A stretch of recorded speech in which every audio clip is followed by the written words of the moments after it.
creating wealth, freedom, and security using real estate investing. This is Get Real Wealthy. I'm going to talk to you about my first investment property. Yes, I'm actually going to talk about where I started to scale into investing. This is really something that I think will be helpful to you, and hopefully you'll learn from some of my mistakes here, but also because I'm able to look back at the past and also see, how it had helped me as well. So first of all, why did I buy this property? Well, I got educated. I did a lot of reading. I went to a lot of meetups. I joined an organization to be able to help me to learn about investing in real estate. It was the Real Estate Investment Network. I bought condo townhouse with a realtor who, great person, helped me to be able to identify a property that cash flowed well. But one of the things that happened was that these were similar properties to what that particular realtor was also buying for themselves. And it's not right or wrong, it's just what they knew. And so I bought a condo townhouse. This was a stacked townhouse, so that means that there were actually 3 units, one on top of the other, but it was called a townhouse. There was an underground garage that was all part of that, and it was great. It was in 2008. I was able to put 5% down at the time because the rules were different for financing. I was still cash flowing about $100 or $150 a month at that price, and it had gone, reasonably well. There were some challenges when it came to tenants and tenant placement, but what ended up happening there is I got the bug.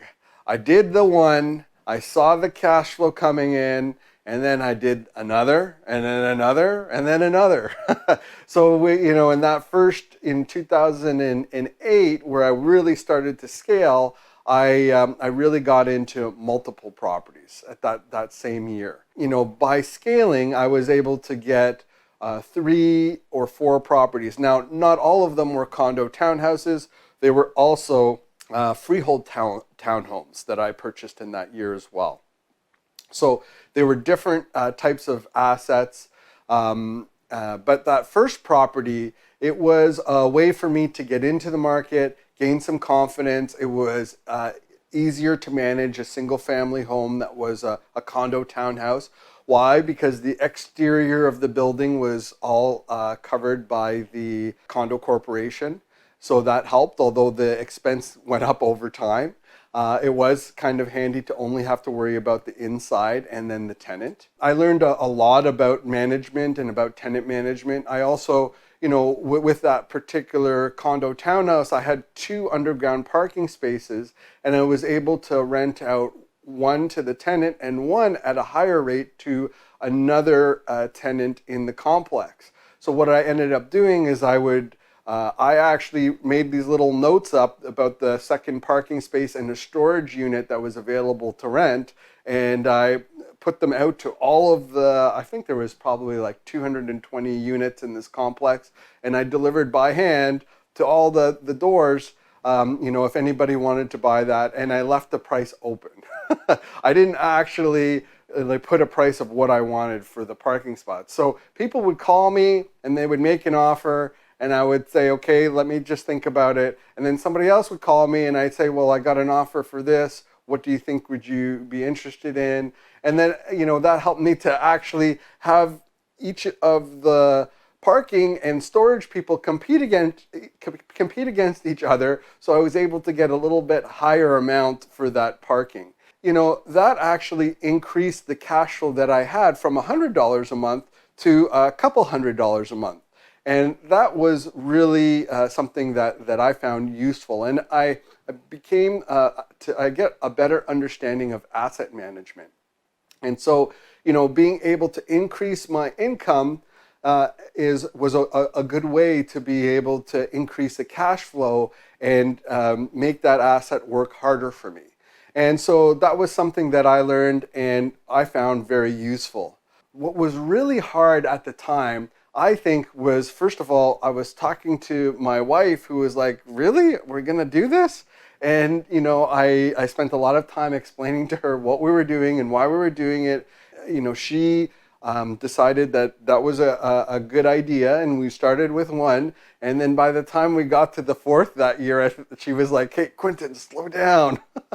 This is like going faster than I anticipated." But what I also found was that the cash flow was beginning to snowball, and it was something that had really helped. Where I am now was, getting started with the very first one. My advice to you is to get started. Find something that's cash flow positive. Don't buy a negative, yielding asset where, you're trying to include the mortgage pay down as part of cash flow when it's not. If money comes out of your bank account to pay for a rental property, it's a negative yielding asset.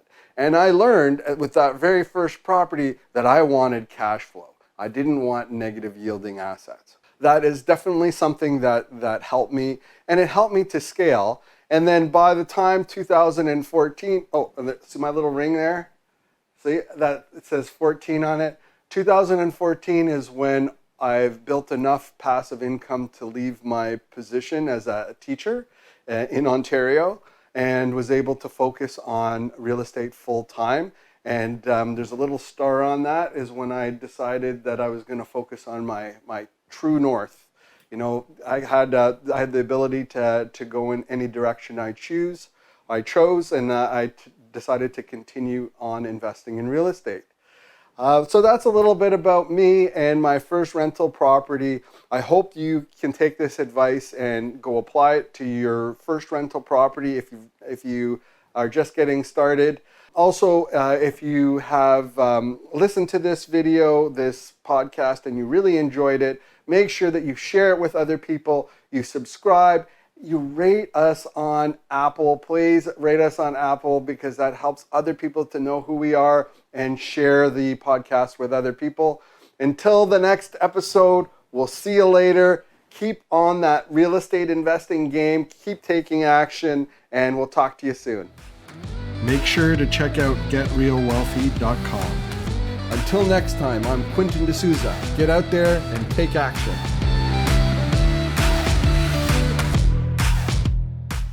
The views and opinions expressed in this podcast are provided for information purposes only and should not be construed as an offer to buy or sell any securities or to make or consider any investment or course of action. For more information, go to getrealwealthy.com.